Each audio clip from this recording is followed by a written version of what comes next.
All right, then, welcome back, everybody, to the Zay's Woke channel. It's Zay here with Chris, and today we've got another episode of the Report Card with you. And we have a very special one because for me, this is my most anticipated film of the year, so very glad that we're finally getting to it. It's the sequel to Smile. So Chris wasn't a big fan of the first one. When I mean big fan, I mean I was expecting something different. You was expecting something different. Now I know what to expect, so that's what I went into Smile 2 with. Exactly, yeah. So we did go to the theater to see it. Let's go ahead and give you guys a review of Smile 2. Pretty much the film picks up a week after the events of the first one. Oh, by the way, spoilers. There's no way we can speak about this movie without spoiling stuff.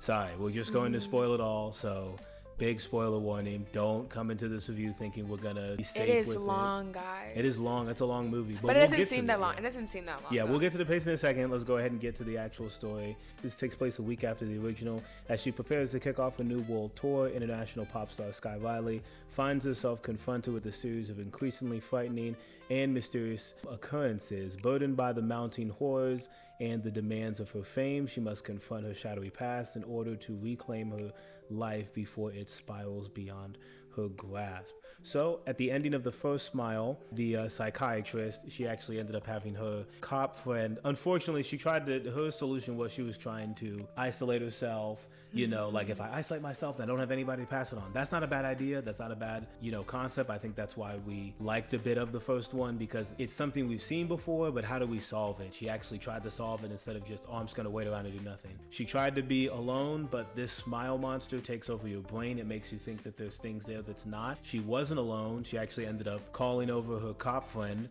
and then she burned herself in front of him. And then she passed on the trauma to him without her knowing. And you know what's crazy about it is that I didn't even know about that. I didn't even think about that until you're saying it now, because honestly in the second one, of course it wouldn't work out. Exactly. Because I never even knew that she was, I remember, since you brought it up, that she was trying to stay alone.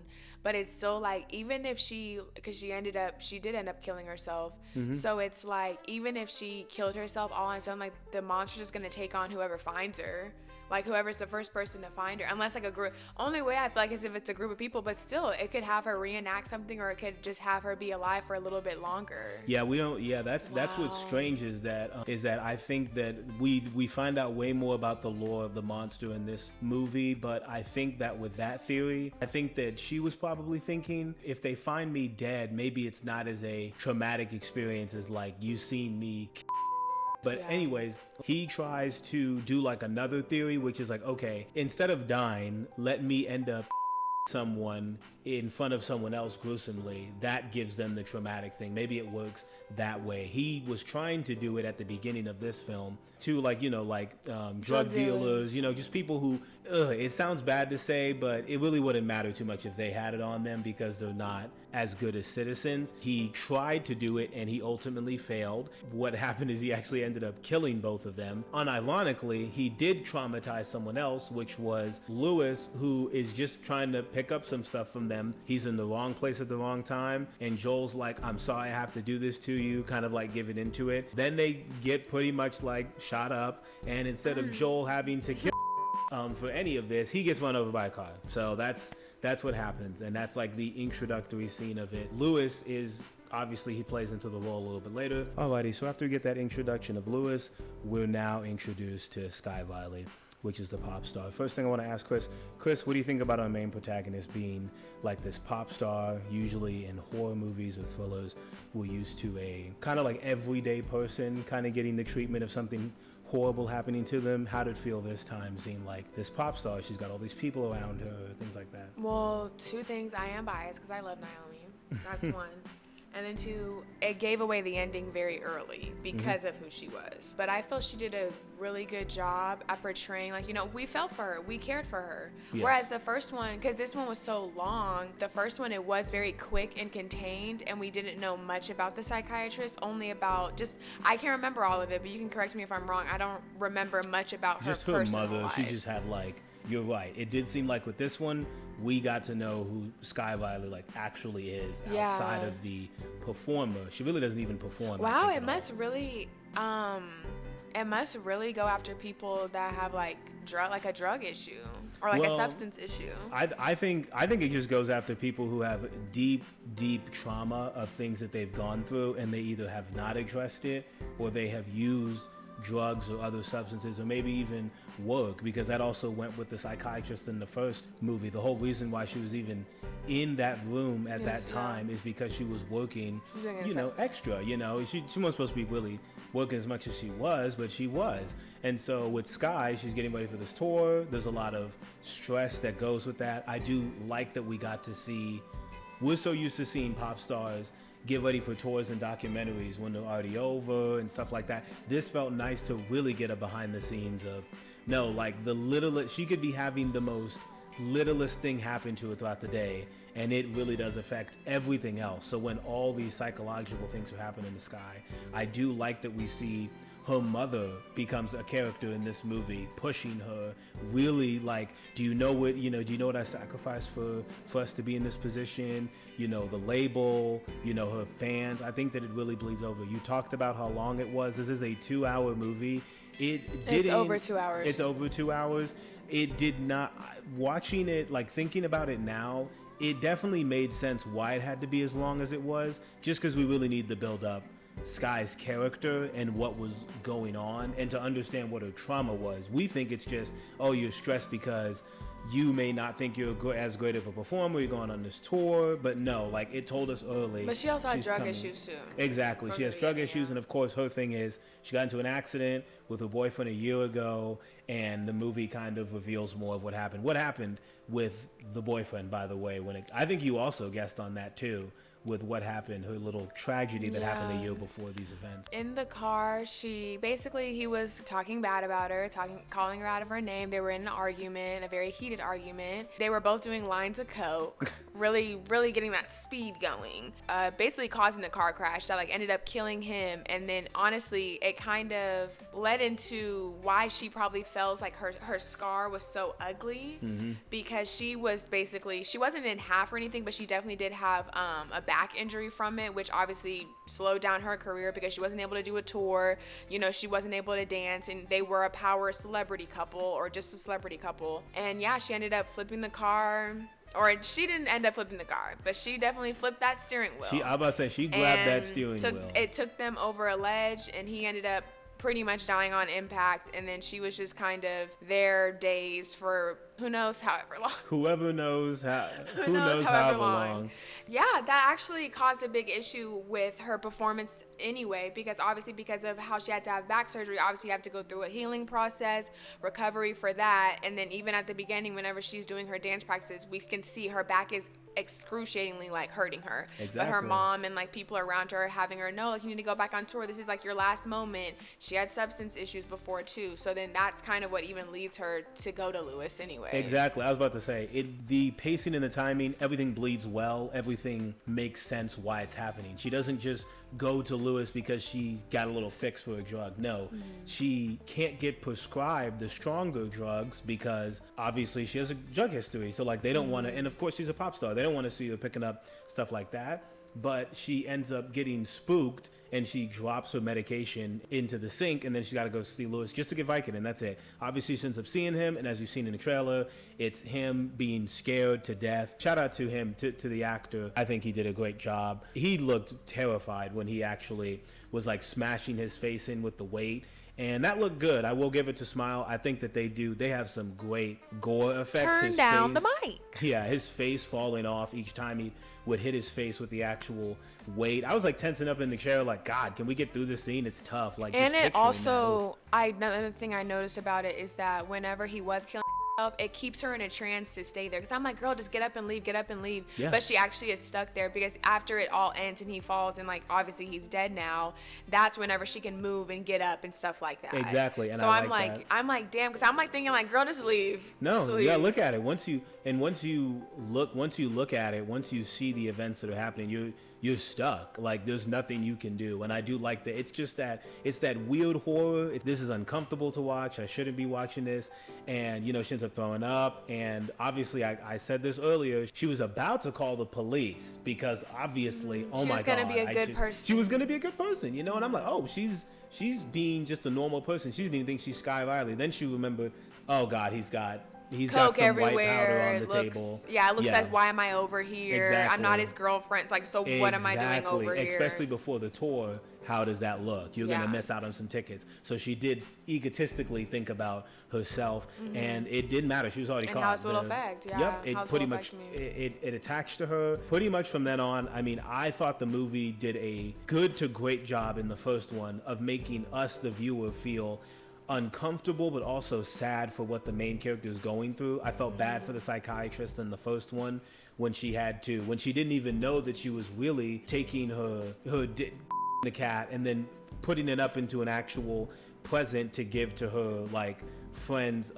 kid for the birthday party. Like that's awful. Like but the entity makes you think you're doing everyday normal things. It takes control of it's very powerful. It's much more powerful than other like entities that we've seen. Usually it's like, oh, it's a ghost or it's something you can see. You can't see this thing until the very end, and every time I see this damn smile monster, it gets uglier and uglier. So and to bigger. the graphics department, it's much bigger in this one at the end because than it it's was growing. Exactly, and it got more people. And that's another thing we wanted to address with the pacing. The middle chunk of this movie did something new, which I know it kind of sets up the Smile universe. Sky's really desperate to try to speak to someone about this. No one's believing her. Mom's not believing her. Everyone's just chalking it up as, hey, you're just stressed because of the tour. Well, really, she didn't tell anyone. She only told Gemma.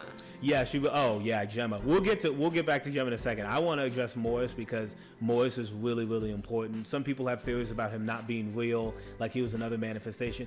Morris was definitely real. Morris is a brother of another person who actually ended up getting attacked by the Smile Monster, and in a really cool moment, that person actually ended up crowbarring their job. Crowbarring their job. But she meets up with Morris because he ends up texting her from an unknown number. Yep, from an unknown number. I saw you. Do you know him? Let's speak. They finally end up speaking. He gives a different theory, which now we've heard of. What if essentially it needs a host to be inside of. That's it's like why a parasite, yeah. Yeah, it's just like a parasite. But what if we kill you before it can move on, And so she's like, the only way that one of the best lines in the movie, the only way we can get rid of this thing is by me dying. And I'm just laughing because I'm like, that sucks. I'm like, that really sucks. But no, he said, I have some things that can make you stop your heart. And I'm sitting in the theater thinking, oh, I don't think they're going to execute that in this movie because we're already about a good hour and a half in. I was wrong, but we'll get to that point. But let's talk about Gemma. You tell us about Gemma because so basically Gemma is Sky Riley's best friend from what we've seen. Now the last messages she was talking about fuck you, cunt bitch, all types of stuff. She was crazy. She was talking to her crazy, and obviously her mom had already her mom was kind of one of the first people to introduce Gemma, be like, how about you reach out to her? How about you guys, do something together, you need a close friend at this time, you're going through a lot. And so she does. She reaches out to Gemma because she's like, I'm going crazy. I'm seeing stuff that's not there. I don't know who to rely on. Mm-hmm. She calls Gemma. So whenever she calls Gemma, she's just like, hey, sorry to call you, I didn't think, and actually she first leaves a voicemail. She does leave a voicemail to Gemma, just, and that was real, guys. She left a voicemail to Gemma. She was just basically saying hey, I miss you. I want to talk to you. Just, girl stuff. But then Gemma calls back and she's just like, okay, I can be next to you, or I can be next to you. I can get to you in 45 minutes. And then of course Sky is elated. She's like, okay, cool. Another thing I liked how they used the trope of, like I said, she has substance issues. So she drinks a glass of water every time that she, gets feels anxious or wants to drink, wants to use anything like that. So we see her doing that a lot, obviously through this film as she's being traumatized over and over. So then here comes Gemma. Gemma comes over and sorry to say, I called it from the beginning. This Gemma is not real. This lady is not real at all. It's not Gemma. It's just the monster playing with her mind. And so Gemma comes over. She ends up spending the night. And then, you know, they did such a good job at trying to trick people, because even the next day, whenever, like, she is asleep and stuff, I won't tell you the details of, like, their sleepover. But it's like, even whenever Gemma sleeps over, then here comes Elizabeth Riley, like obviously Sky Riley's mom, and she's talking about, she's like, because Gemma was there. But honestly, you know what? They didn't even trick us, because honestly, Elizabeth never even responded to Gemma. She never even said anything. Yeah. She never said anything, but you don't Gemma was notice just that like, watching it. You're but just Gemma going was along just for the like, ride. but because they're annoyed, because they're like, Sky, you're supposed to be, you know, going to this appearance or whatever, and she's completely late because she's going. This is whenever we see in the trailer, like the little girl that was smiling, she was signing shirts and stuff. Gemma is basically like her friend that she was trying to be. That was her confidant. That was who she actually told this to. Gemma, whenever she had came over, she was like, hey, this is what's going on. You know, I'm being traumatized. I'm seeing stuff that's not there. I saw, you know, Lewis from high school. I saw him literally. Basically tells her everything that we know up until this point. And then Gemma's like, okay, do you want me to spend the night? That is what had me realizing that's probably not even her. Damn. Because I said, no, ma'am, you haven't talked in forever. And then it was funny because she was just like, okay, well, before we get to like sucking each other's dicks, like, let's actually, like, you know, let's actually just calm down. We have all night to do that. And that's why I was like, Yep. It was definitely a lot. I had a different theory. I thought that Gemma was going to be the one that Sky was passing it on to, but she was gonna Sky was gonna reveal like, oh, she's actually not that good of a person. Like when worst comes to worst, she'll pass on this trauma onto somebody that she already hurt. I was wrong with that. Gemma wasn't a real person. Shout out to Chris's favorite scene in the movie, which was actually the choreographers, the people that Sky Riley dances with. Actually, they manifested themselves into, well, the monster manifested themselves into them, and as she's getting ready to leave, essentially she's being chased by them, but in this weird dance choreographed way, and like a Poppy gameplay, like you have to look at them so they stop moving. Exactly. But then even sometimes when she was looking at them, they would keep moving. Exactly, but it wasn't goofy. Like I was worried at that point. I was like, oh, is this done just for the artistic effect? Like you want to get some cool shots of the movie? No, it made sense. She's an artist. She probably feels stressed by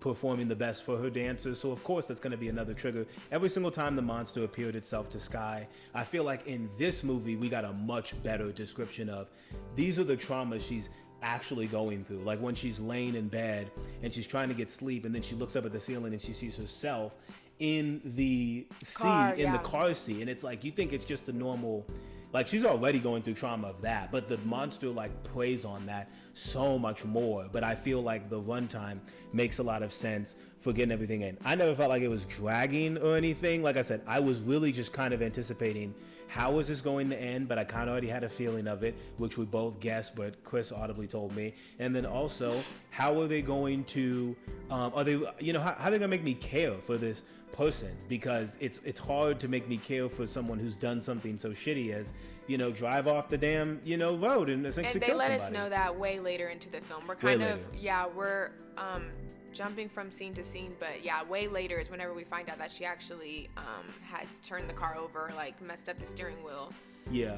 Or took over the steering wheel to drive him off a cliff. It was done in it was funny enough, it was actually done in 3 acts. Like the first act was just showing them going out that night. Second one was showing how, the ride was, them arguing, and the third one was, because we already knew he had died from it. Exactly, we already knew he had died from it. But like I said, some great scenes here.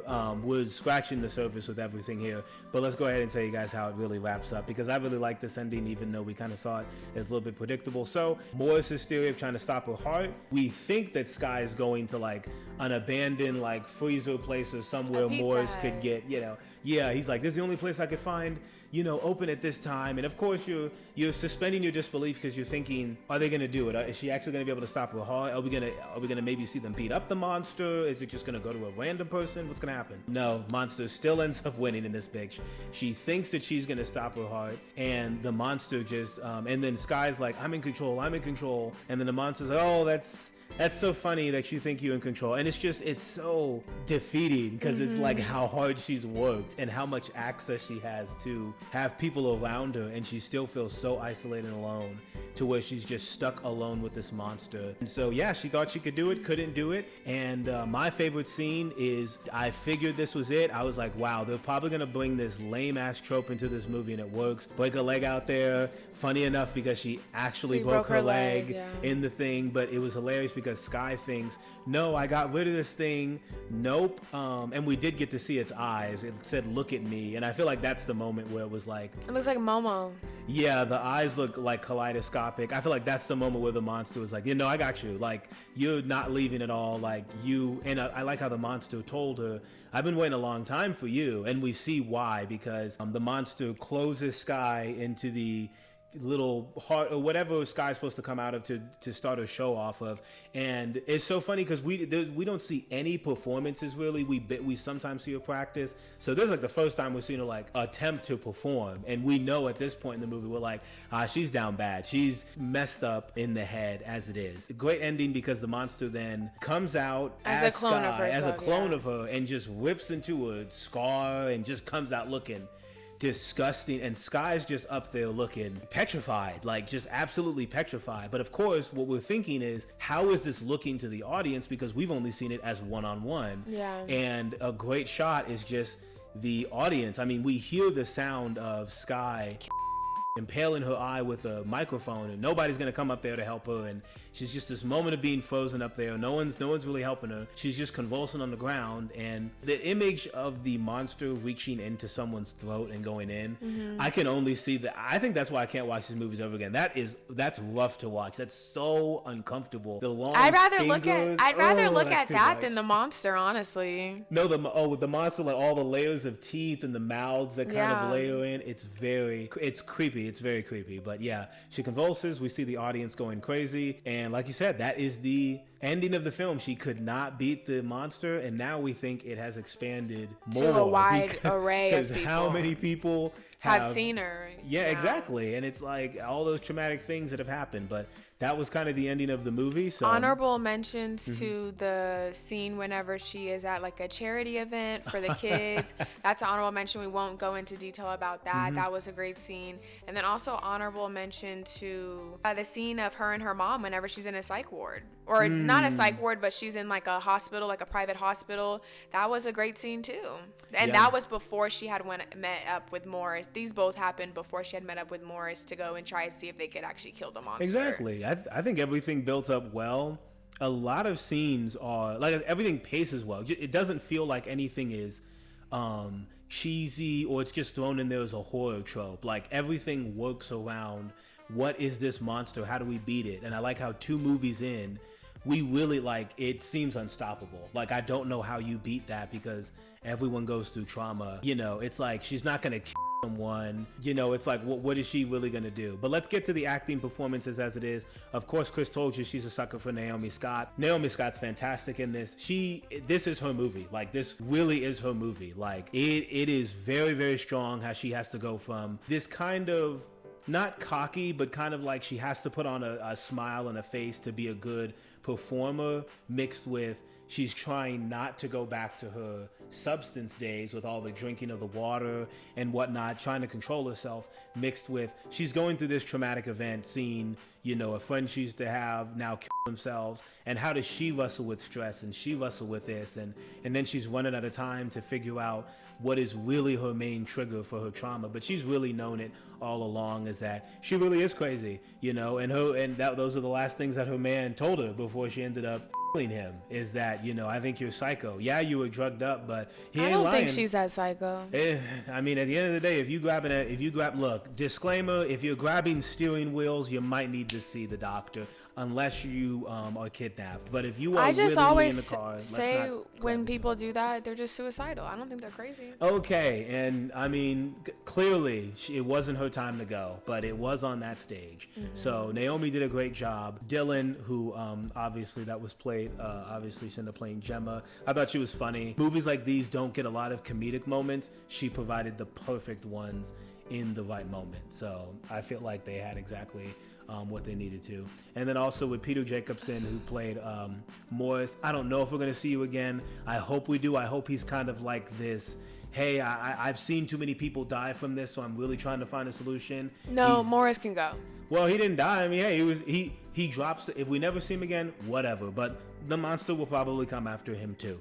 But now we know, guys, that it probably has expanded to a wide array of people, or maybe it'll just pick one person out of the crowd, and it's just like, oh, this is a for sure way of me knowing I'm gonna get at least someone in here. Because what if all those people are good? That's true. But we do know, from the first one, she tried to isolate herself so that she just herself by herself, because obviously she already knows how this monster kind of procreates and gets to the next person. So she tried that didn't work, and went to the cop, and then now someone has tried to kill themselves while being the host. But either way, you guys, I already knew another thing I wouldn't work, because I'm like, okay, Morris, you'll probably end up just getting it. Like, I'm like, no, like, because if you're trying to save her, it's like, I don't believe it's just gonna come out of her and be like, okay, I guess I can't get you guys. Like, no, it's going to end up manifesting either into you, is because I knew how it was going to end because of the fact she was a pop star. Yeah. So I think it worked. Like I said, I think it worked better than my own ending. I think usually when endings are predictable for us, it can be a detriment to the film, because it's like, damn, I kind of know how this is going to end. But this one's different because it was a satisfying ending, not because of the character. Like, I don't think Sky deserved to have that ending, but she was fighting, she But you're the one actually calling tried. her psycho for jumping pretty much off a cliff. No, but hey, that's what he called her. That's what the boyfriend called her. But what I'm saying is, the ending wise, I'm fine with a pop star. Okay, now this pop star has been infected by it. It makes sense for them to kill themselves in front of all these people, because now we wonder after this movie, how's this gonna work? Is it just one person? It's finally been, the incident's been on camera, finally, like in the social media thing. Sorry, before our rating, you tell us what you think about the acting and performances of everyone.